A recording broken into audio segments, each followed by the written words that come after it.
Today, we will explore the secrets from Padma Purana. The Padma Purana is one of the 18 Mahapuranas in Hinduism.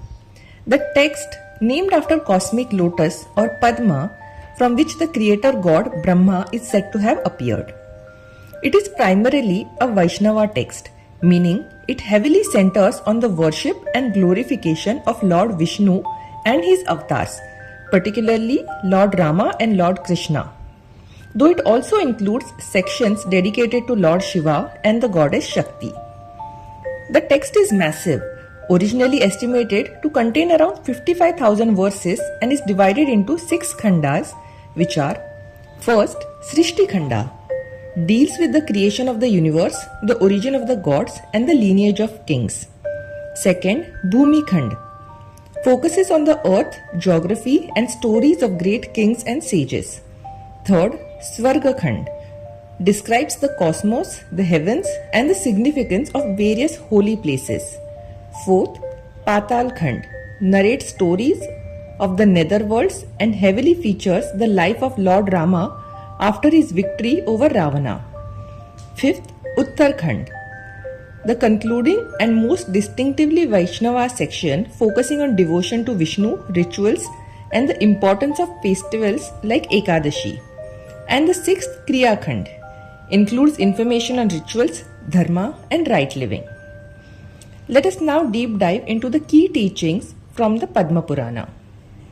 In today's video, we will look at the 12 most important hidden teachings from the book.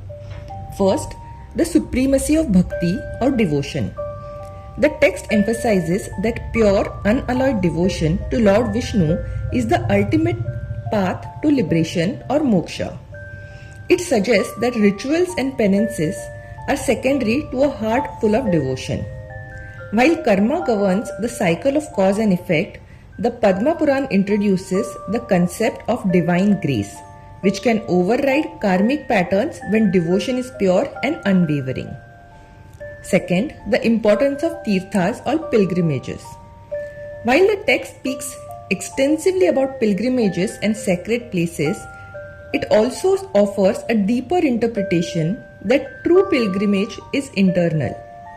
Visiting holy sites is beneficial, but the ultimate journey is from ignorance to awareness, from ego to surrender. Without inner transformation, external rituals remain incomplete. Third, dharma and karma. The Purana outlines the duties of different classes and stages of life, that is Varnashrama Dharma. It teaches that righteous action, charity, and non-violence are essential for a good life and favorable rebirth. While we are bound by past actions, intense devotion, charity, and focused spiritual practice can burn the seeds of negative karma. It also emphasizes that destiny is not entirely fixed. By purifying the mind and aligning the intentions with the divine will, you can actively alter your life's trajectory. It is essentially an ancient framework for conscious creation and shifting your reality from the inside out. Fourth, the power of holy name. It highly praises the chanting of divine names, especially the Vishnu Sahasranama or the 1000 names of Lord Vishnu, as a potent tool for spiritual awakening in the current age. It states that elaborate fire sacrifices and extreme physical penances are too difficult and often ineffective in this modern age because human minds are too distracted. Instead, the ultimate spiritual tool is simply chanting the divine names. Sound is the foundational frequency of the universe.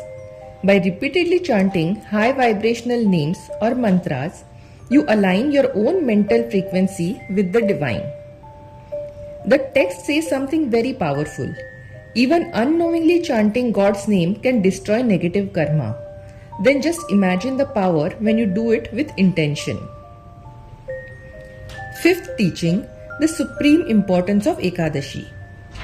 If there is one ritual practice that the Padma Purana champions above almost all others, is the observance of Ekadashi, or the 11th lunar day of every waxing and waning moon phases.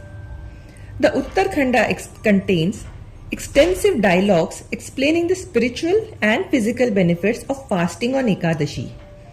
It is said to cleanse the body, wipe out vast amounts of accumulated negative karma, and grant spiritual elevation. It's not just about denying the body food, it's about mental discipline.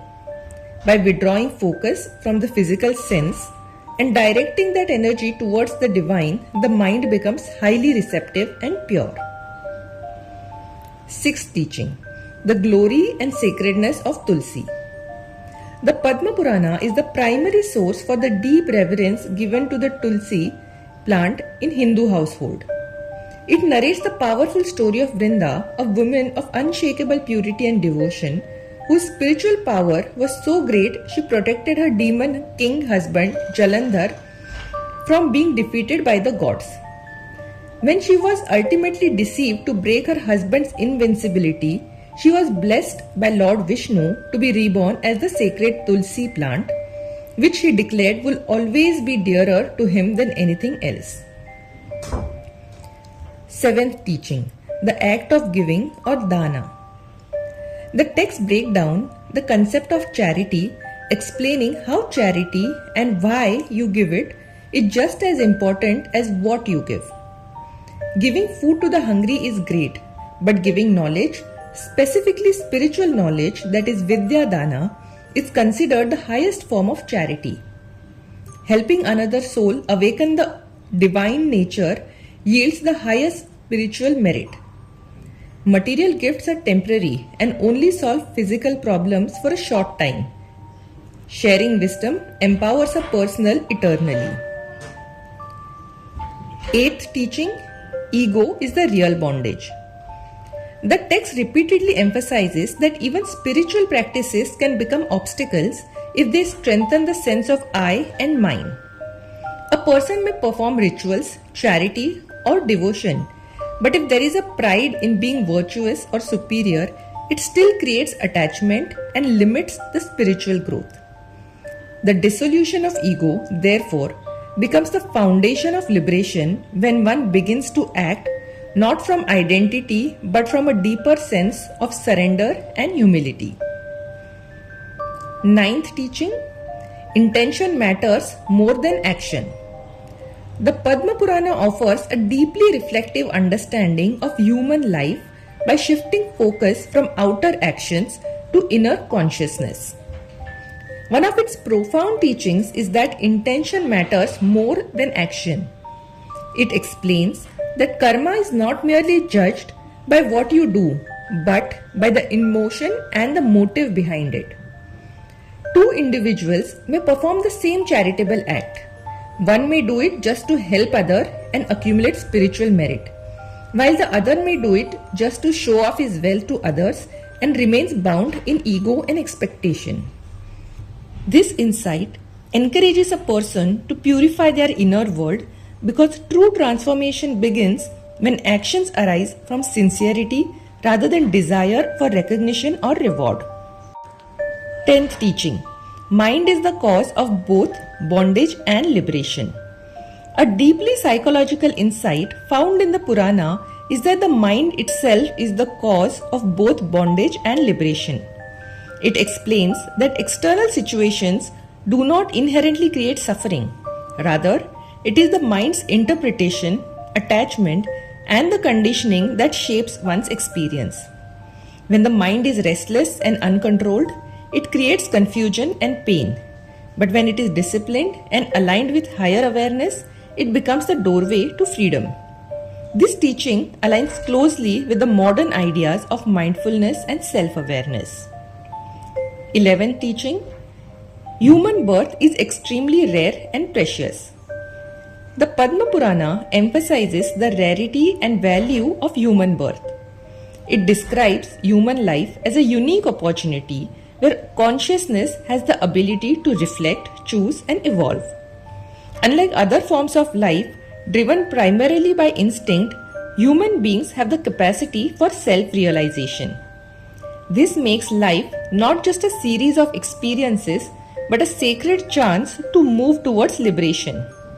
Wasting it in mere indulgence or unconscious living is seen as a lost opportunity.